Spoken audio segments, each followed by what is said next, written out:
फूलों से जान पहचान। आइए हम सब आज फूलों से कुछ खास जान पहचान करते हैं, उनके बारे में जानने का प्रयास करते हैं। ईश्वर के बनाए इस अद्भुत संसार में यूँ तो हर रचना निराली है, जिसमें से आज हम फूलों को विस्तार से जानने का प्रयास करेंगे। ये लीजिए, हमारे सामने विभिन्न पौधों के फूलों को दर्शाने का प्रयास किया गया है। पहचानिए तो ज़रा कि ये कौन कौन से फूल हैं।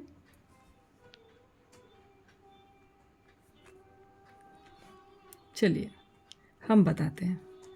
पहला गेहूं का फूल है, दूसरा धतूरे का फूल है, तीसरा इसे कौन नहीं पहचानता, तुलसी का फूल है, चौथा गुलाब का फूल है और पांचवा मक्के का है, छठा आम का मंजर है जो कि इसका फूल ही है। इस स्लाइड में हम पौधे के प्रजनन अंग यानी रिप्रोडक्टिव पार्ट के बारे में जानेंगे। इसमें हम फूल के विभिन्न भागों के बारे में भी जानेंगे तथा फूल के विभिन्न भागों के कार्य के बारे में भी जानेंगे। ये देखिए, फूलों से भरा रंगीन संसार कितना खूबसूरत लग रहा है ना। आइए इनकी दुनिया में प्रवेश करते हैं। इस स्लाइड में फूल के विभिन्न भागों को दर्शाने का प्रयास किया गया है।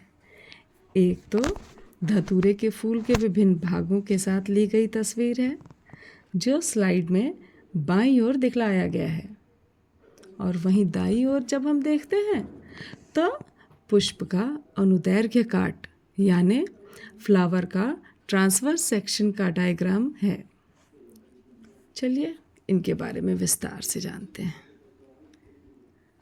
ये देखिए अंकुड़ी, जिसे अंग्रेज़ी में सेपल बोलते हैं। यह फूल का सबसे बाहरी हरे रंग का भाग है जो दिखता तो पत्ते जैसा ही है, जैसा कि चित्र में दिखाया गया है। जब फूल कली की अवस्था में होता है तब यह उसे सुरक्षा प्रदान करता है, जैसे माँ के गर्भ में बच्चा सुरक्षित रहता है। बाहर के प्रतिकूल मौसम से तथा विभिन्न प्रकार से यह फूल की रक्षा करता है।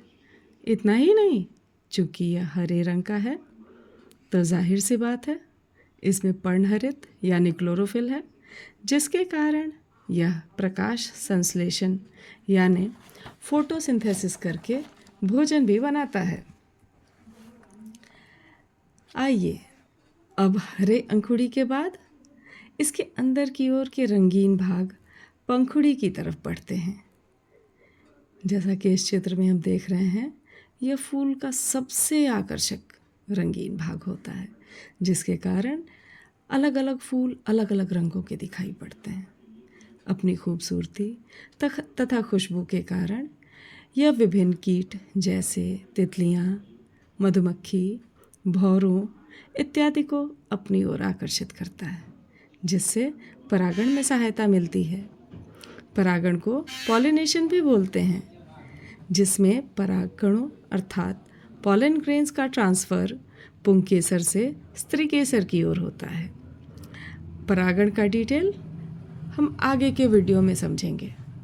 फिलहाल हम फूल के नर प्रजनन अंग यानी पुंकेसर की ओर बढ़ते हैं।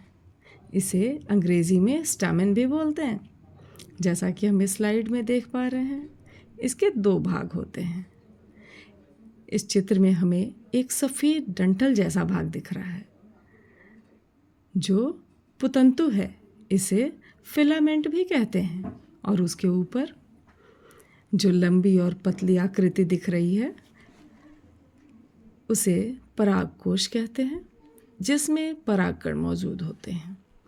ये परागकण परागकोश के परिपक्व होकर फटने पर बाहर आते हैं। अनेक पुंकेसर से घिरा हुआ स्त्री केसर होता है जो फूलों का मादा जनन अंग होता है। ये देखिए, ये है स्त्री केसर। जैसा कि चित्र में दिख रहा है, इसके 3 भाग होते हैं। सबसे ऊपर जो फूला हुआ भाग दिख रहा है वह वर्तिकाग्र यानी स्टिग्मा कहलाता है। इसका डंठल वाला भाग वर्तिका यानी स्टाइल कहलाता है और नीचे का फूला भाग अंडाशय यानी ओवरी कहलाता है, जिसमें बीजांड मौजूद होते हैं। यही बीजांड पराग कणों के साथ निषेचन की प्रक्रिया में भाग लेते हैं। आशा है आप फूल के विभिन्न भागों से अच्छी तरह परिचित हो गए होंगे और उनके कार्य भी समझ गए होंगे। चलिए अब हम अपने आप की परीक्षा लेते हैं। यह वीडियो हमारी समझ में आया या नहीं आया इसको जानने का प्रयास करते हैं। देखिए, यह अपराजिता का फूल है। इसको ध्यान से देखकर अब पहचानने का प्रयास करिए। क्या आप इस फूल के विभिन्न भागों को पहचान पा रहे हैं? यदि हाँ, तो आप इसको पहचानने में सफल रहे और यदि नहीं, तो फिर से इस वीडियो को दोबारा देखिए। आशा ही नहीं बल्कि पूरा विश्वास है आप इसको ज़रूर पहचान जाएंगे। मिलते हैं फिर अगले वीडियो में। धन्यवाद।